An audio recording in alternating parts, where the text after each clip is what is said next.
একসময় ফলতার পুষ্পা আর গ্রেফতারির পর জাহাঙ্গীর খানকে হাফ প্যান্ট পরিয়ে ঘোরালো পুলিশ। ফলতার সরারহাটে জাহাঙ্গীর খানকে হাফ প্যান্ট পরিয়ে ঘোরালেন ফলতার আইসি পার্থসারথী ঘোষ।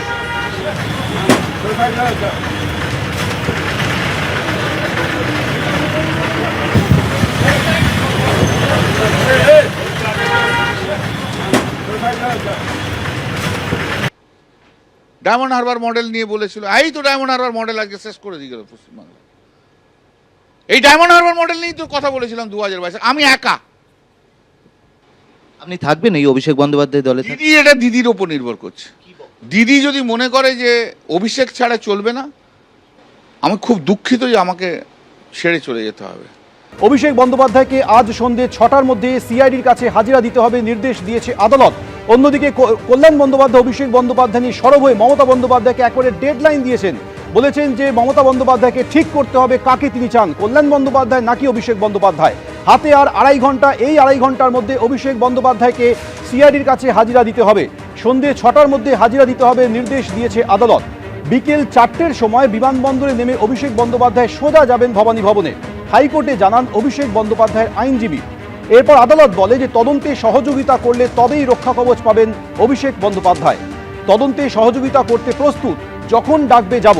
সকাল 10টা থেকে রাত 10টা পর্যন্ত তদন্ত হলেও থাকব, হাইকোর্টে জানান অভিষেক বন্দ্যোপাধ্যায়ের আইনজীবী। সই জালের অপরাধ করেছেন অভিষেক বন্দ্যোপাধ্যায়, তাকে গ্রেফতার না করলে সত্যি সামনে আসবে না, এই সওয়াল করে পুলিশ আজ আদালতে। গ্রেপ্তার করে তাকে হেফাজতে নিয়ে জিজ্ঞাসাবাদ করার প্রয়োজন রয়েছে, এই সওয়াল করা হয় পুলিশের তরফে। আগামী 3 সপ্তাহের জন্য অভিষেক বন্দ্যোপাধ্যায়কে গ্রেপ্তার করা যাবে না বলেও নির্দেশ দিয়েছে আদালত। এদিকে এফআইআর খারিজের আবেদন নিয়ে নতুন করে মামলা দায়ের করেছেন অভিষেক বন্দ্যোপাধ্যায়। অভিষেক বন্দ্যোপাধ্যায়ের কাছেই রয়েছে আসল রেজলিউশন বুক। আসল রেজলিউশন বুক না দেওয়ার কারণে তদন্ত থমকে রয়েছে, সওয়াল করা হয় রাজ্যের তরফে। আজ সন্ধ্যে 6টার মধ্যে অভিষেক বন্দ্যোপাধ্যায়কে সিআইডির কাছে হাজিরা দিতে হবে, এই মর্মে নির্দেশ দিয়েছে কলকাতা হাইকোর্ট। অভিষেক বন্দ্যোপাধ্যায়ের আইনজীবীও জানিয়েছেন যে আজই হাজিরা দিচ্ছেন অভিষেক বন্দ্যোপাধ্যায়।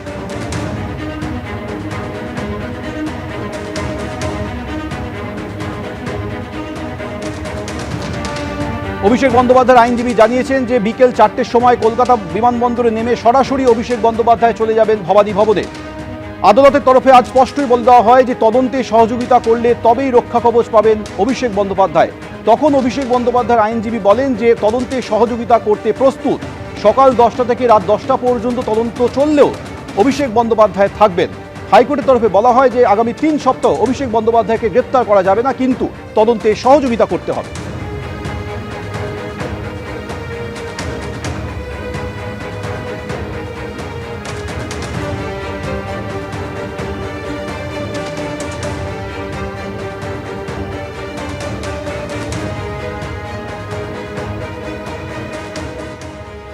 এদিকে অভিষেক বন্দ্যোপাধ্যায় নিয়ে ক্ষোভ উগরে দিলেন কল্যাণ বন্দ্যোপাধ্যায়। ওর জন্য চোর স্লোগান শুনতে হচ্ছে, মমতাদিকে বাঁচতে হবে আমি নাকি অভিষেক বন্দ্যোপাধ্যায়।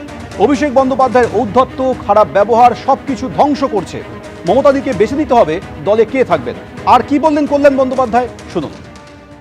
কল্যাণ বন্দ্যোপাধ্যায় এই মুহূর্তে রয়েছেন আমাদের সঙ্গে। কল্যাণদা, জানতে চাইবো আজকে আপনি যে এই কেসটা থেকে সরে দাঁড়ালেন, কি কারণে? কারণটা তো বলেই দিচ্ছি যে আমি অভিষেক ব্যানার্জি ক্রিমিনাল ডিভিশনটা করছিলাম, যেটাকে সিআইডি ডেকেছে। শুক্রবার দিন সারা দিন আমি বসে রইলাম, ধরলো না ম্যাটার, ধরলো না মামলা, মেনশন করলাম। বুধবার দিন আসতে বললো, মঙ্গলবার আমি দিল্লি থেকে তাড়াহুড়ো করে এলাম, প্রেস কনফারেন্স করি, তাড়াহুড়ো করে এলাম। এসে দেখলাম সার্চ হচ্ছে, আমি দিদির বাড়িতে গেলাম। বুধবার দিন কালকে সকালবেলায় আমি মেনশন করলাম যে এরকম ইলিগাল সার্চ হয়েছে, আনা হয়েছে। জজসাকে বললাম তুমি মামলাটা নাও, বলো কালকে সকালবেলা আমি মামলা নেব। আজকে আর হবে না, কাল সকালে নেবো, লিস্ট পাবলিশ করা যাবে না, মামলা নেব। আমি চলে এলাম। আমি চেম্বারে এসে 12:30 একটার সময় একজন লয়ার এসলো, এসে বললো অভিষেক ব্যানার্জি বলেছে যে একটা রিট পিটিশন ফাইল হয়েছে সার্চ নিয়ে। আমরা সার্চ নিয়ে একটা রিট পিটিশন ফাইল হয়েছে, তুমি আমাকে বলোনি কেন ভাই? তাহলে সকালবেলা আমি মেনশন করতাম না। একই সার্চ তো দুটো জায়গায় সাবজেক্ট ম্যাটার হতে পারে না। আমি সার্চটা ইলিগাল বলেই তো আমি অর্ডারটা ওখানে রিলিফ পাবো, ওটা তো আমি চ্যালেঞ্জ করছি এখানে। তোমরা যে কোনো জায়গায় কাজ করো একজনকার বুদ্ধি নিয়ে করো, 4টে অ্যাডভোকেটের বুদ্ধি নিয়ে হয় না। আর যাকে ইচ্ছে দাও ভাই, আমার কোনো আপত্তি নেই। আর আমাকে ডাস্টবিন হিসেবে ট্রিট করবে না। আমাকে জানিয়ে দাও ভাই, করবো কি করবো না। সারাদিন কেউ কিছু জানালো না।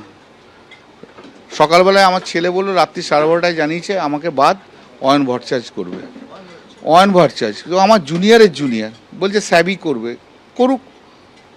তা যার এত অ্যারোগেন্সি, যার এত ফ্লাকচুয়েটিভ, তার মামলা কেন করতে যাবো? যে 45 বছর একটা সিনিয়র লয়ারকে রেসপেক্ট দিতে জানে না, যে মনে করে যে ক্যামাক স্ট্রিটের এমপ্লয়ি, তার সঙ্গে কেন থাকতে যাবো? এত অ্যারোগেন্সি কিসের? কিসের এত অ্যারোগেন্সি? কিসের এত ফ্লাকচুয়েটিভ ডিসিশন? এই খাড়া এখনো 4th মের পর বুঝতে পারেনি যে ওর জন্য দলটার এই সর্বনাশ হয়ে গেছে? বুঝতে পারেনি? বোঝার তো একটা মানুষ তো বুঝবে। সবাইকে ডিসরেসপেক্ট করব, সম্ভব নয় আমার ওর সঙ্গে কাজ করা। আমি দিদির সঙ্গে আছি, মানে এই হারে হারের জন্য তো ওই তো সবচেয়ে বেশি রেসপন্সিবল। লোকে কি বলছে? আমার মতো সৎ রাজনীতিবিদ কজন আছে? আমি বলছি তোমাকে, ক্লেম করছি আমি, কিন্তু আমাকেও তো চোর শুনতে হচ্ছে ওর জন্য।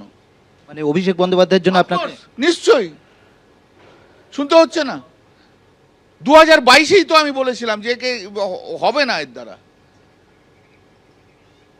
দল থাকবে না। পুরনো বার করো, দেখো। আপনার সঙ্গে এর আগে হয়েছিল, আপনার সঙ্গে যে বয়স্ক মানুষদের 2022 হয়েছে, 2022 ওটা তো অন্যান্য ইস্যুতে হয়েছে।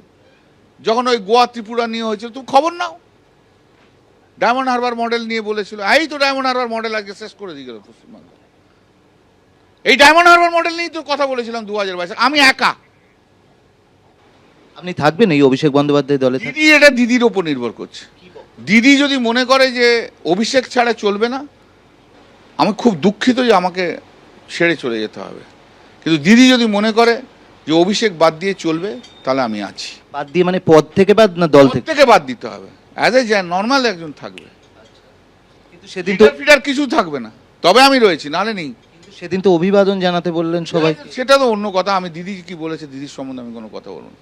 কিন্তু দিদি has to take a final call on this matter. দেখো ভাই, সত্যি কথা, অভিষেক ব্যানার্জি দিদির ব্লাড রিলেশন, ভাইপো।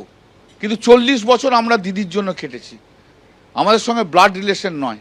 কিন্তু দিদিকে আজকে বুঝে নিতে হবে, এই রাজনীতিতে অভিষেককেই ব্লাড রিলেশনের লোককে দরকার, না আমার মতো লোকেদের দরকার। এবিপি আনন্দ এগিয়ে থাকে, এগিয়ে রাখে।